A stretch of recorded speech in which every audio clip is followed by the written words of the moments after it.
students, in this video we will going to discuss the advantages and disadvantages of plant location in urban areas and rural areas। पहले तो इसका मतलब समझ लीजिए कि क्या होता है। प्लांट लोकेशन के बारे में हम पिछले वीडियो में डिस्कस कर चुके हैं कि प्लांट लोकेशन की क्या इंपॉर्टेंस होते हैं, प्लांट का सही जगह पर सही स्थान पर लोकेटेड होना कितना ज़्यादा जरूरी है। बहुत सारे अवेलेबल रिसोर्सेज के लिए और डिफरेंट प्रोडक्ट के लिए, ट्रांसपोर्टेशन के लिए, वाटर अवेलेबिलिटी, क्लाइमेट फैक्टर्स, तो this all are the different factors which is too much required for a good plant location. बहुत सारे फैक्टर्स ऐसे होते हैं जो हमारे प्लांट की लोकेशन को पॉजिटिवली एंड नेगेटिवली क्या करते हैं, प्रभावित करते हैं, अफेक्टेड करते हैं। अब उसी तरीके से अर्बन एरियाज में अगर प्लांट लोकेटेड है आपका, अगर अर्बन एरिया बोले तो जो शहरी क्षेत्र होते हैं, शहरी इलाके जो होते हैं, ठीक है, वहाँ पर अगर आपके कोई प्लांट बना हुआ है तो उसके क्या फायदे हैं और क्या नुकसान है। As well as we will discuss the rural area interior, जो विलेज या थोड़े जो ग्रामीण क्षेत्र होते हैं, अगर उन रूरल एरियाज में अगर आपका प्लांट लोकेटेड है तो उसके क्या फायदे हैं और क्या नुकसान है।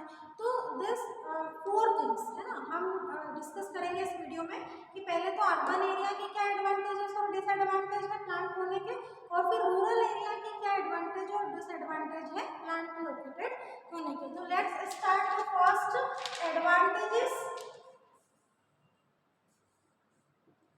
Of urban area.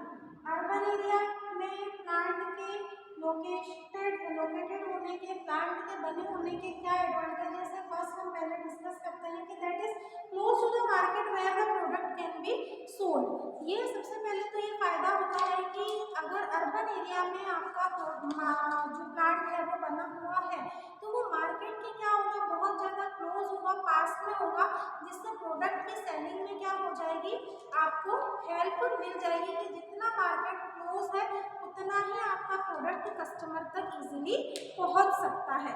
ठीक है, तो close marketing helps to selling the product directly to the customer. दूसरे एडवांटेज पे चलते हैं, skilled specialised labour force is available. Skilled specialised labour बोले तो कि भाई अर्बन एरिया में पढ़े लिखे लेबर एम्प्लॉयज के होने के चांस ज़्यादा होते हैं। वहाँ पर पढ़े लिखे लेबरर्स, श्रमिक मजदूर आपको मिल जाते हैं अर्बन एरियाज में, क्योंकि आसपास के ग्रामीण क्षेत्रों के लोग भी आकर धीरे धीरे सिटी में बस जाते हैं, तो जो पढ़े लिखे होते हैं तो वो स्पेशलाइज्ड स्किलफुल लेबर आपको अर्बन एरिया में मिल जाती है अगर आपका प्लांट कहाँ पर लोकेटेड है, कहाँ पर स्थित है, अर्बन एरियाज में। थर्ड पे चलते हैं, easy availability of power and water. Easy availability of power and water का क्या मतलब होता है कि आप अगर एक वेल गुड एरिया में क्या है, स्टेब्लिश्ड है, अगर आपका प्लांट एक सिटी अर्बन एरिया में है तो वहाँ पर आपको इलेक्ट्रिसिटी रिलेटेड प्रॉब्लम नहीं आ रही है, पानी से संबंधित आपको समस्याएं नहीं आ रही हैं, जितने भी रिसोर्सेज विच इज़ रिक्वायर्ड और which is helpful for your production, तो ये सब इजीली आपको क्या हो जाएंगे, मिल जाएंगे, क्योंकि कहीं ना कहीं से इनकी उपलब्धता, इनकी अवेलेबिलिटी हो जाती है जब आपका जो प्लांट है वो अर्बन एरिया में स्थित हो। अगले पे चलते हैं, already established service facility like hospital, schools, banks etcetera. तो अर्बन एरिया में अगर आपका प्लांट है तो जो दूसरी सुविधाएं होती हैं, जो दूसरी फैसिलिटीज सर्विसेज कह लो, वो भी आपको इजीली मिल जाएंगी। वो बैंकिंग से रिलेटेड हो, हॉस्पिटलाइजेशन से रिलेटेड हो, आपके बच्चों को पढ़ने के लिए अच्छे स्कूल हो, या जो एम्प्लॉयज़ बाहर से आकर आप क्या काम कर रहे हैं उनके बच्चों को पढ़ाने के लिए स्कूल रिलेटेड फैसिलिटीज़ हो, तो this all facilities are available in urban area. तो ये अगला फायदा हो गया कि भैया अर्बन एरिया में प्लांट डला हुआ है तो सारी सुविधाएं हमको आसानी से मिल जाती है।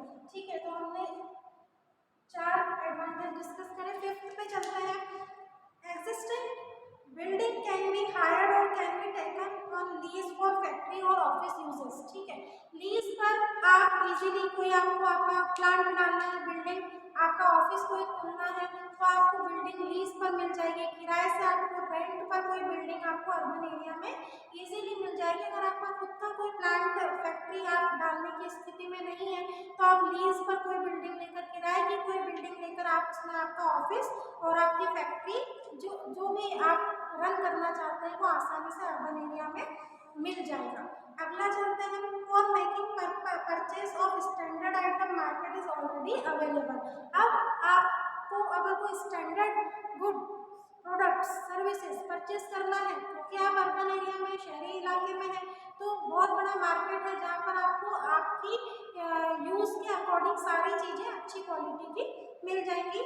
ये इसका अगला एडवांटेज हो गया। Next, many small scale units with spare capacity are available which can be converted into goods, ठीक है, और इनटू डिफरेंट यूनिट्स। अब क्या होता है कि अर्बन एरिया में सिचुएटेड होने के कारण, अर्बन एरिया में प्लांट होने के कारण जो अलग अलग यूनिट्स होती हैं, छोटी छोटी जो दूसरी इंडस्ट्री होती है, जिनके हो सकता है कि गुड्स आपकी इंडस्ट्री के लिए क्या हो, यूजफुल हो। जैसे अगर आयशर एक बहुत बड़ा ट्रक और मैन्युफैक्चरिंग कंपनी है, मालूम है, नाम सुना हुआ है हमने आयशर का, तो अगर उसमें एमआरएफ के टायर लगते हैं और मान लो कि देवास में आयशर का क्या है, बहुत बड़ा प्लांट है, और एमआरएफ टायर्स का भी प्लांट जो है वो देवास में है, अर्बन एरिया में है, तो अब एमआरएफ के टायर, क्योंकि आयशर को लगता है, आयशर एमआरएफ के टायर्स अपने व्हीकल्स में जो है वो लगाता है, तो डायरेक्ट एमआरएफ के टायर की बिक्री यहीं के यहीं हो जाएगी। दैट मीन्स कि जो स्पेयर पार्ट्स हैं,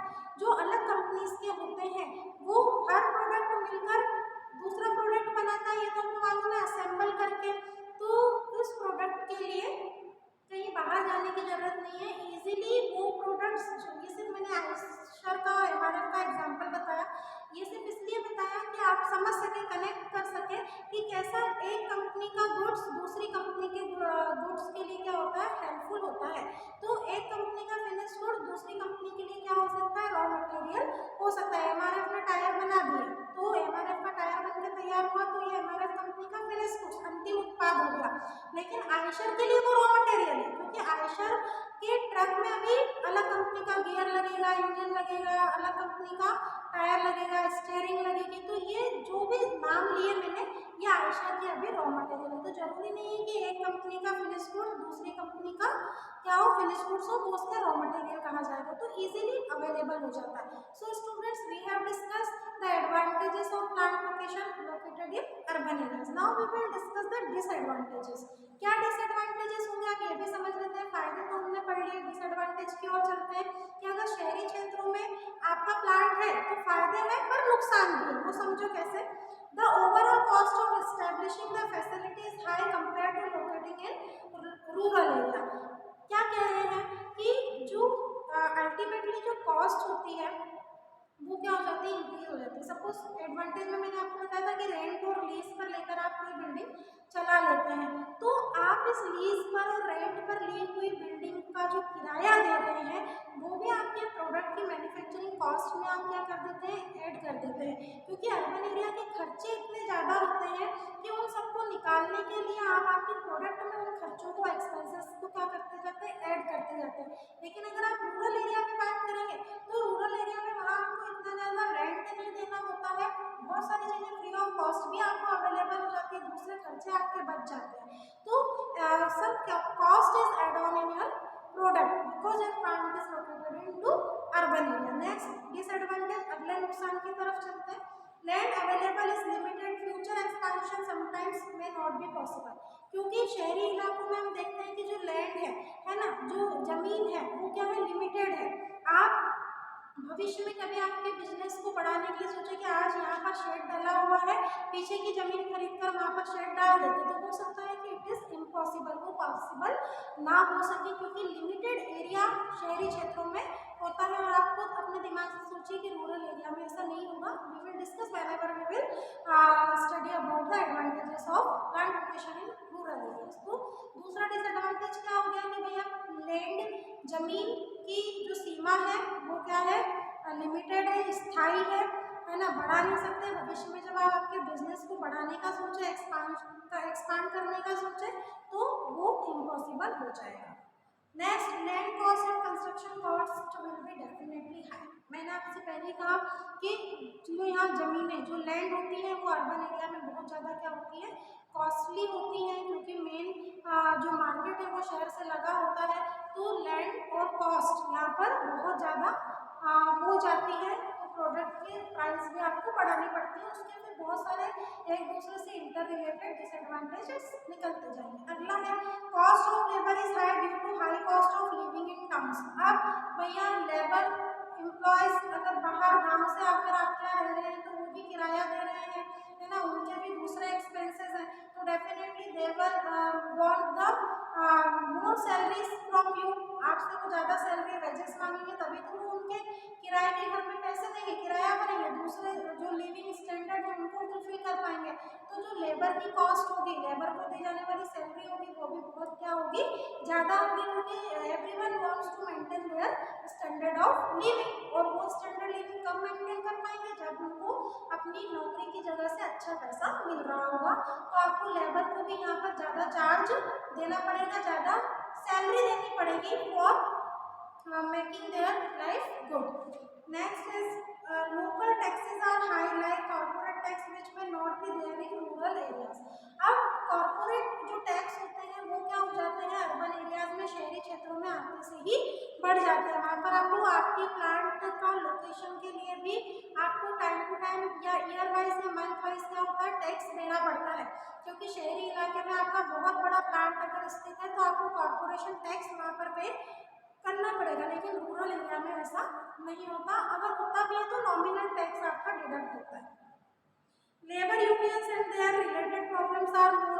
अब ट्रेड यूनियन का आपने नाम सुना होगा, मजदूर संघ का, ठीक है, तो यहाँ पर ये बहुत ज़्यादा एक्टिव होते हैं, जितने भी ये लेबर से रिलेटेड यूनियंस होते हैं ये अर्बन एरियाज में बहुत ज़्यादा एक्टिवली काम करते हैं कि कहीं कुछ हुआ नहीं और ये अपने संघ को लेकर पहुँच जाते हैं। जब तक प्रॉब्लम एक भी मजदूर की है तो वो सबके मजदूर की प्रॉब्लम समझ के चलते हैं और वो कंपनी में स्ट्राइक और हड़ताल और इस तरह की चीज़ करने के लिए पहुँच जाते हैं। तो इस तरह की प्रॉब्लम्स अर्बन एरियाज में बहुत ज़्यादा क्या होती है, अराइज होती है, देखने को मिलती है। नेक्स्ट और लास्ट डिसएडवांटेज, अगला नुकसान है कंडक्टिव इंडस्ट्रियल क्लाइमेट में नॉट प्रिवेल।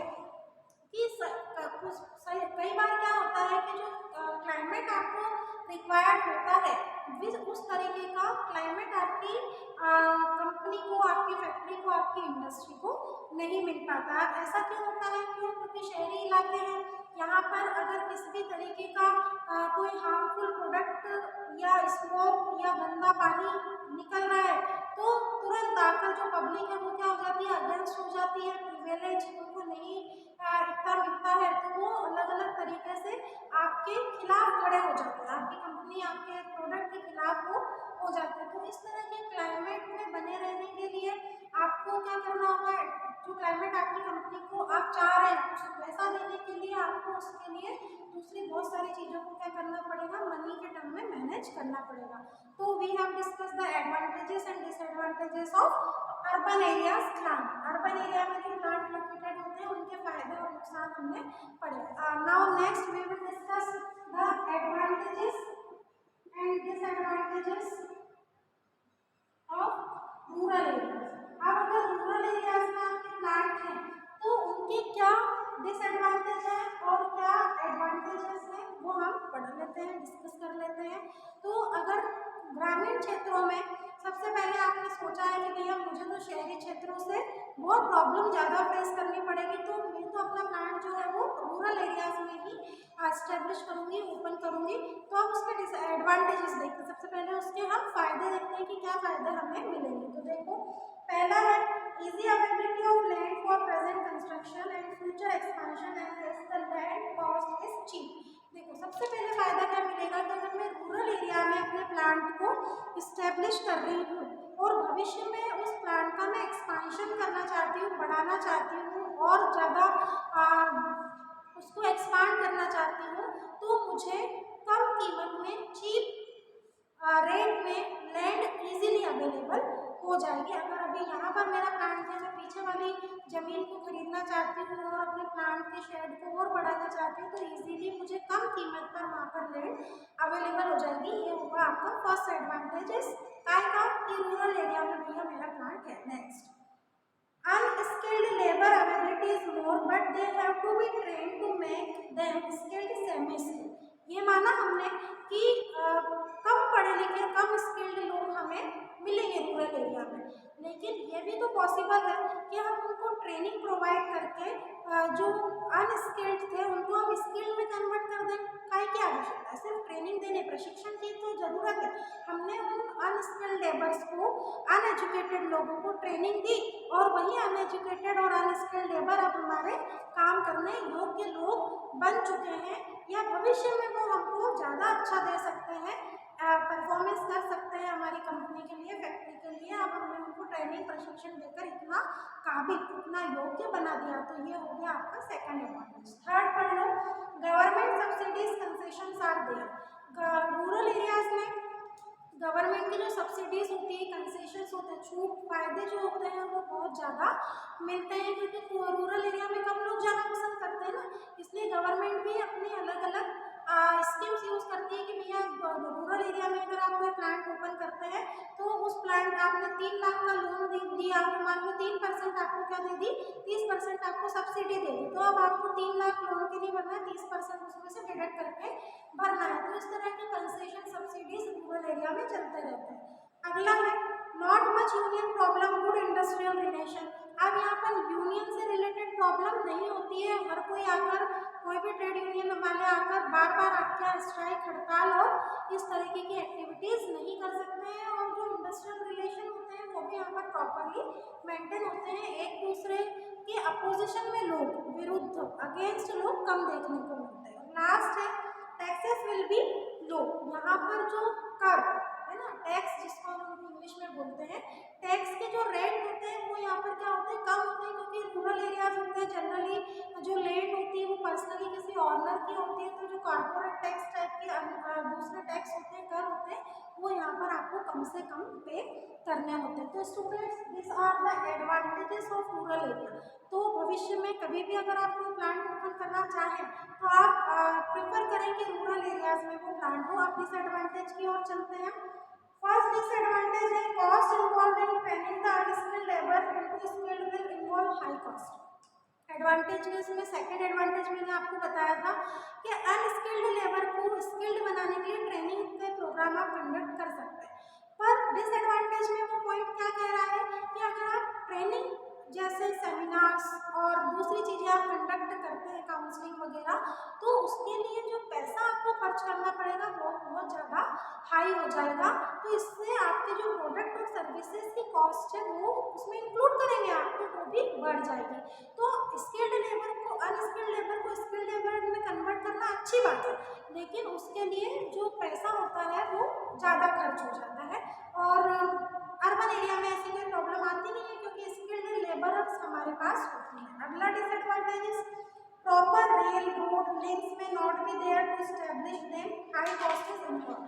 अब क्या होता है कि जितने भी रूरल एरियाज होते हैं वहाँ पर जो रोड, रेलवे से रिलेटेड जो फैसिलिटी होती है ट्रांसपोर्टेशन की, वो बहुत ज़्यादा नहीं होती है। एक जगह से दूसरी जगह जाने के लिए बहुत ज़्यादा पैसा खर्च करना पड़ता है। ये भी ध्यान में रखना पड़ता है कि जो फिनिश गुड्स है उसमें कोई टूट ना हो जाए, वरना वो एक्सपेंसेस एक्स्ट्रा हो जाएंगे। तो इस तरह के भी less facilities related to the transportation have to face whenever our plant is located into the rural areas.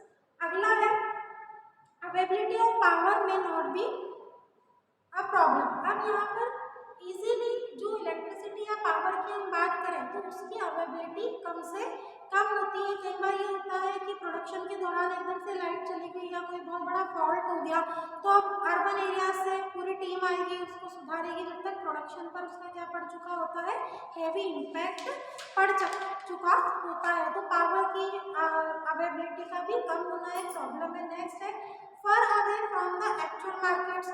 बहुत ज़्यादा रूरल एरिया में प्लांट है तो वो जो मार्केट होंगे, ठीक है, उससे आपके प्लांट की दूरी बहुत ज़्यादा हो जाएगी, दूर स्थित हो जाएंगे। अब उन प्रोडक्ट और सर्विसेज को लाकर देना, ठीक है, तो उसमें दूसरी कॉस्ट एक्स्ट्रा इन्वॉल्व हो जाएगी। मार्केट में होता, अर्बन एरिया में होता तो इतना ज़्यादा खर्चा नहीं होता। नाउ नेक्स्ट है facilities like hospital, banks, post office have not been established. अब कई बार क्या होता है कि हॉस्पिटल, स्कूल्स, पोस्ट ऑफिस जैसी फैसिलिटीज़ भी रूरल एरिया में देखने को नहीं मिलती है। अब रूरल एरिया में अगर ये फैसिलिटीज़ अवेलेबल नहीं है तो इनके लिए कहाँ जाना पड़ेगा, अर्बन एरिया में, फिर कॉस्ट, फिर पैसा खर्च। तो इस तरीके से रूरल एरिया में आपका plan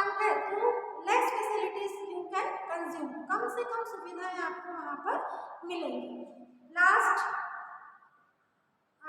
top executives may be more because of their attitude towards rural areas. अब क्या होता है कि जितने भी टॉप एग्जीक्यूटिव्स होते हैं they are mainly not focus on the और not too much interested in your plant because your plant is situated in to the rural areas. तो बार बार बहुत सारी प्रॉब्लम्स जो होती है वो टॉप एग्जीक्यूटिव्स की तरफ से हमें क्या करनी पड़ती है, फेस करनी पड़ती है, क्योंकि उनका जो एटीट्यूड होता है वो रूरल एरियाज के प्रति क्या होता है, बहुत ज़्यादा नेगेटिव होता है कि भैया इतने दूर प्लांट खोल लिया, हमको इंस्पेक्शन के लिए आना है तो बार बार हमारे इस रूरल एरिया में आकर हमको इंस्पेक्शन करना पड़ेगा, उसका खर्चा भी वो आपसे ही मिल जाएगा। तो अल्टीमेटली जो मिलजुल कर सारी पैसों से रिलेटेड मार पड़ती है वो उस प्रोड्यूसर, उस मैन्युफैक्चरर के ऊपर पड़ती है जिसने अपने प्लांट को कहाँ पर इस्टेब्लिश किया हुआ है, रूरल एरियाज में। तो students, we have discussed a long topic in this video which is about the advantages and disadvantages of the plant location which are situated into the rural areas and urban areas। तो rural areas में plant के होने के भी अपने फायदे और नुकसान है, as well as the urban area के भी होने के फायदे और नुकसान है। अब ये पब्लिक जो प्रोड्यूसर होता है, मैन्युफैक्चरर होता है, उसके ऊपर डिपेंड होता है कि वो सारी चीज़ों को अच्छे से देख कर, समझ कर, सारे एडवांटेजेस, सारे डिसएडवांटेजेस को ध्यान में रखकर वो अपना प्लांट कहाँ एस्टेब्लिश करना चाहता है। जहाँ पर उसको फ़ायदा ज़्यादा दिखेगा वो डेफिनेटली अपना प्लांट उसी जगह पर क्या करेगा, एस्टेब्लिश करेगा, चाहे फिर उसे टैक्स ज़्यादा देना पड़े, ट्रांसपोर्टेशन उसको ज़्यादा खर्च करना पड़े, उसके पास स्किल्ड लेबर हो नहीं हो, ये उसके सेल्फ डिसीजन होगा कि फायदे और नुकसान देखने के बावजूद भी वो अपना प्लांट कहाँ एस्टेब्लिश करना चाहता है, रूरल एरियाज में या अर्बन एरियाज में। तो दिस टॉपिक इज कंप्लीट।